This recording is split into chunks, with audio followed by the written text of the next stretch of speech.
Maximizing your retirement income plan. So this is one of my favorite things to talk about.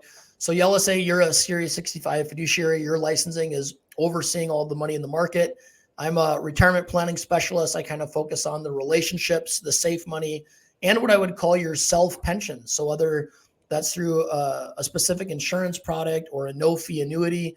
So one of the things that I love doing is helping people look at all of their assets, whether it's Social Security, whether it's pulling you in to talk about everything at Charles Schwab or Fidelity or Vanguard, wherever those funds are, talking about pension. So one of the big questions I get a lot is, hey, I have this pension through work.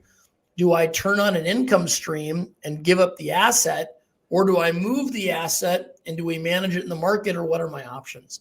And so one of the things I always show people is the first thing that we need to do is we need to look to see, do you need more income in retirement?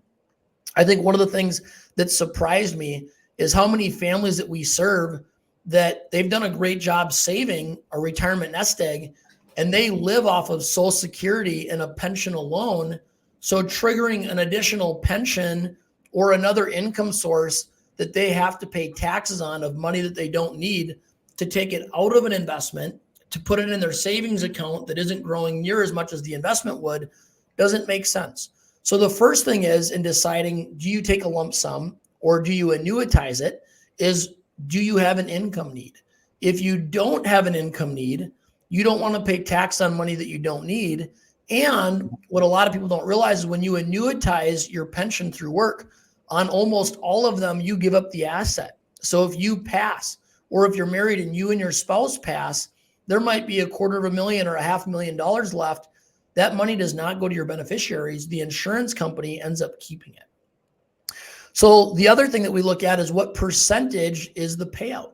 So a lot of times we have school teachers that come in and they have a para pension. And a lot of times, that pays out a great rate depending on where your pension's from. They'll guarantee a 7 or an 8% payout. But sometimes people come in and their company's only guaranteeing a 4% payout. And if something happens to them and their spouse, they lose whatever money is in that. So what we're able to do sometimes is move that chunk of money to an insurance company that'll pay them a pension just like the annuity at work. But instead of giving up the asset, you keep control of the asset. That way, if something happens to you and your spouse, your kids get the money, whatever's left that you've worked so hard for.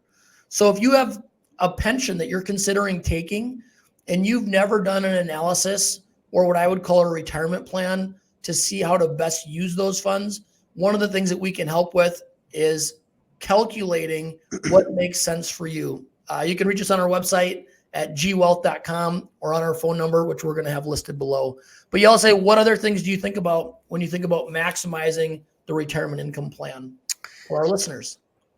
Maximizing the retirement income for most people, it really just comes down to the need that you have and the sources that you have to work with. Like, you can't just magically create sources of income that you don't have, but you can be diligent to see, what's the best way for me to position myself considering what I have.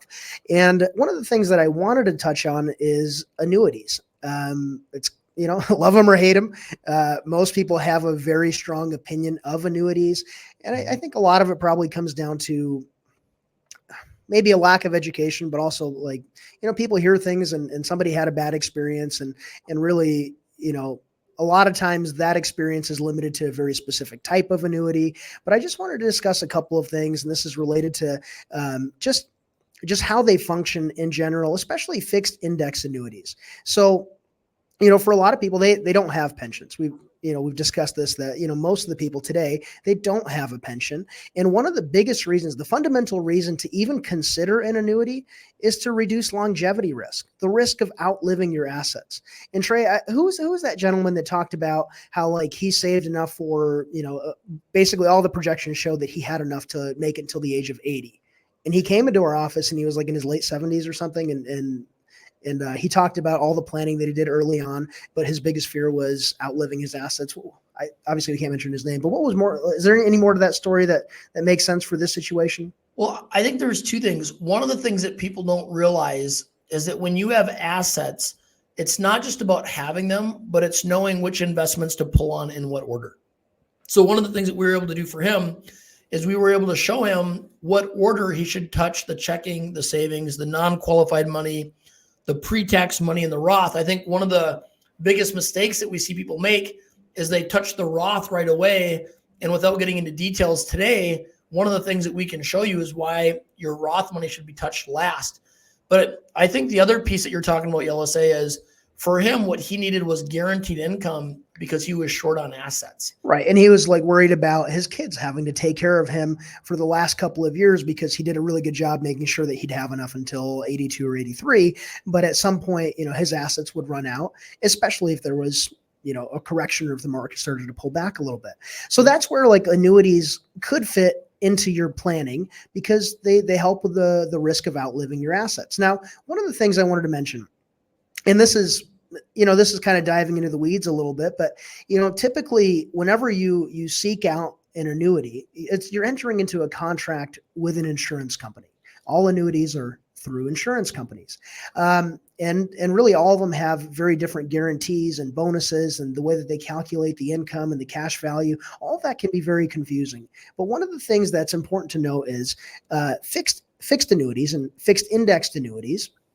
Whenever you give your premiums over to an insurance company, what they do is they then take those premiums and they seek out high quality fixed income options for themselves. Like they take those premiums and they look to invest in high quality fixed income options. And if you consider that, imagine like 2 years ago in March of 2022, rates were like barely above 0%. I think they were like at 0.25, the discount rate that the Fed set at 0.25%. Like it was at as low as it gets. And obviously a lot of that was in response to COVID. In March of 2020, that's when we really lowered our rates from 2.25%, so historically low rates, to an even lower rate. But if you're somebody who bought an annuity or invested into an annuity during that time, during that 2-year window from March of 2020 to March of 2022, like you gave your premiums over to the insurance company, and in turn, they purchased an investment themselves, but the availability of investments like that were paying a decent rate, like they just weren't available to the insurance company. Maybe it was still the best decision that you could have done at that time, but the availability was, it was slim pickings, right? They couldn't exactly invest into anything that would have a great return.